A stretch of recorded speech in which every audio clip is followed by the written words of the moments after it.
নমস্কার, কেমন আছেন আপনারা সকলে? আশা করি আপনারা সকলে ভালো আছেন, সুস্থ আছেন। বর্ষা নতুন একটি ব্লগে সবাইকে স্বাগত জানাই। আমি হায়দ্রাবাদে থাকি, সবাই জানেন। তো এখানে সন্ধ্যে ৭টা মতন ভালো মতন সন্ধ্যেটা হয়েছে। তো এখন বাজে সন্ধ্যে ৭টা। তো আমি এখন সন্ধ্যে বাতি দেবো বলে এসেছি। তো এই যে আমার এখন ড্রেস চেঞ্জ করে আমি চলে এসেছি সন্ধে দেবো বলে। তো প্রথমেই আমি ঠাকুরের খাওয়ার বাসনগুলো তুলে নেব।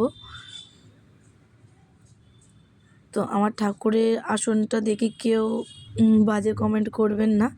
তো এখানে যেহেতু এরকম খাপ খাপ আলমারি মতন করা থাকে, তো আমি আমাদের যে ডাইনিং রুমটা রয়েছে সেখানে আমার ঠাকুরটাকে পেতেছি।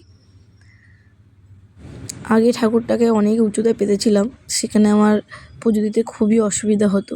তাই ঠাকুরটাকে একটু নিচের দিকে নামিয়ে নিয়ে এসেছি, যাতে আমার পুজো দিতে সুবিধা হয়। তো ওই যে ওপরটা দেখছেন, ওপরটায় আমার ঠাকুরগুলো রাখা ছিল। তখন একটা দুটো ঠাকুর ছিল, এখন ৪-৫টা ঠাকুর মতন আছে। তো আগের বছর না, তার আগের বছর আমাদের লক্ষ্মী গণেশটা নিয়ে আসা হয়েছিল। সেই থেকে আমি লক্ষ্মী গণেশ পুজো বাড়িতে করি। তো এই যে বন্ধুরা, আমি এখন ঠাকুরের আরতি করে নিচ্ছি প্রদীপ দিয়ে। এবারে ধূপকাঠি জ্বালিয়ে নেবো, সারা ঘরে ধূপকাঠি ঘুরিয়ে নেব। তো আমার ভিডিওটা আপনারা কে কোথা থেকে দেখেন কমেন্ট করে অবশ্যই বলবেন। আমার ভিডিও আপনাদের কেমন লাগে তাও জানাবেন। আর যদি ভালো লাগে একটা লাইক, কমেন্ট, শেয়ার করে দেবেন।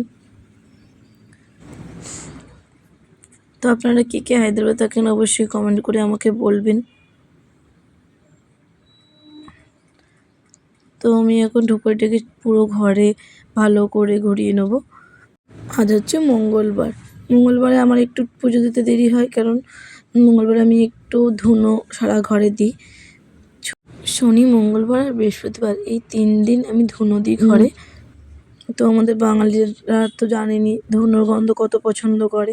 সারা ঘরে ধুনো দিলে একটা বেশ ফ্রেশ ফিল হয়, আর সারা ঘরটা বেশ সুন্দর একটা গন্ধ বেরোয়, ধুনোর গন্ধ। তো আমার কিন্তু ধুনোর গন্ধ খুবই পছন্দ। তো আমি কী করি, 3 দিন ধুনো দিই ঘরে, শনি, মঙ্গলবার আর হচ্ছে বৃহস্পতিবার। আর আমার হয়তো কথাগুলো একটু আটকে আটকে বলছি, কারণ আমি ভালো করে ভয়েস ওভার দিতে পারি না। তো যদি কোনো ভুল ভ্রান্তি হয়ে থাকে তো ক্ষমা করে দেবেন। আর আমার ভিডিওগুলো যদি কোনো ভুল আমি কথা বলে ফেলি, অবশ্যই কমেন্ট করে জানাবেন যে আমার কোথায় কী ভুল হচ্ছে। তো আমি পরের ভিডিওতে শুধরে নেওয়ার চেষ্টা করব, ভালো করে ভয়েস ওভার দেওয়ারও চেষ্টা করব। চলুন বন্ধুরা, আমি এবার ধুনোটা ধরিয়ে নেব। তো এই যে আমি এখন ধুনোটা ধরিয়ে নিচ্ছি ভালো করে। আমার কিন্তু খুব প্রিয় ধুনোটা, ধুনোর গন্ধ আমার খুব ভালো লাগে।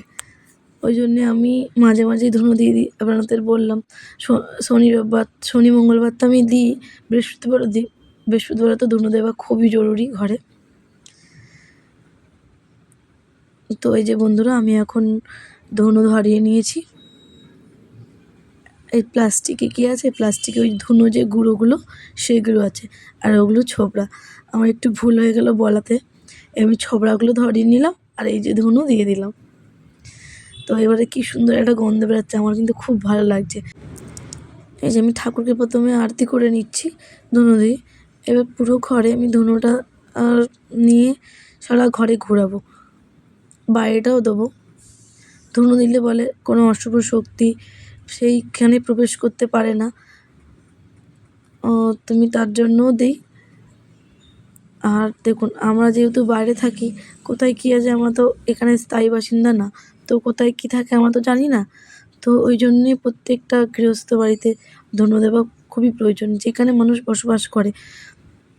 আমরা যেহেতু এখানে থাকি, তো আমাদের সেই জায়গায় পরিষ্কার পরিচ্ছন্ন এবং সুন্দর একটা পরিবেশ তৈরি করা খুবই জরুরি।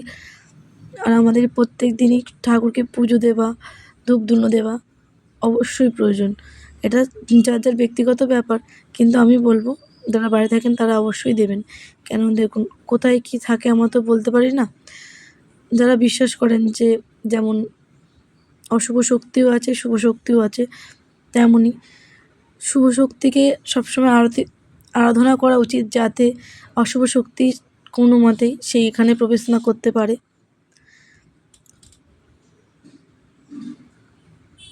তো আমি এই যে সারা ঘরে ঘুরিয়ে দিলাম ধুনোটা। আর ব্যালকনিতে একটু ধুনো দিয়ে আমি ব্যালকনিতেও দিই। আমার পুরো যেইটুকুনি জায়গা আছে বাড়িটা, ব্যালকনিটা, প্রত্যেক জায়গায় আমি খুব সুন্দরভাবে ধুনো ঘুরিয়ে নিচ্ছি।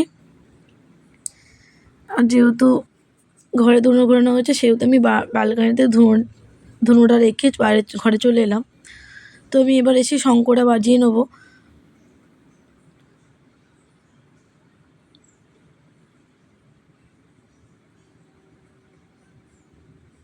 তো বন্ধুরা আমি এবার এসে ধুনোটা ওখানে হয়েছে তাই গেছিলাম। তো আমি এবার এসে শঙ্খটা বাজিয়ে নিচ্ছি।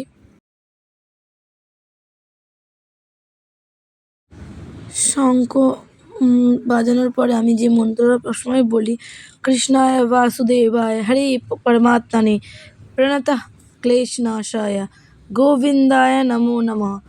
কৃষ্ণায় বাসুদেবায় হরে পরমাত্মনে প্রণতঃ ক্লেশনাশায় গোবিন্দায় নমো নমঃ।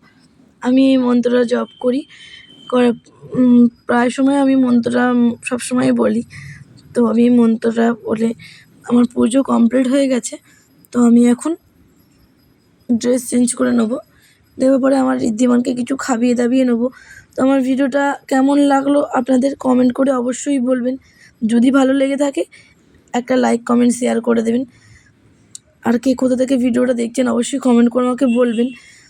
আর ততক্ষণের জন্য সবাই ভালো থাকবেন, সুস্থ থাকবেন, নিজেদের খেয়াল রাখবেন।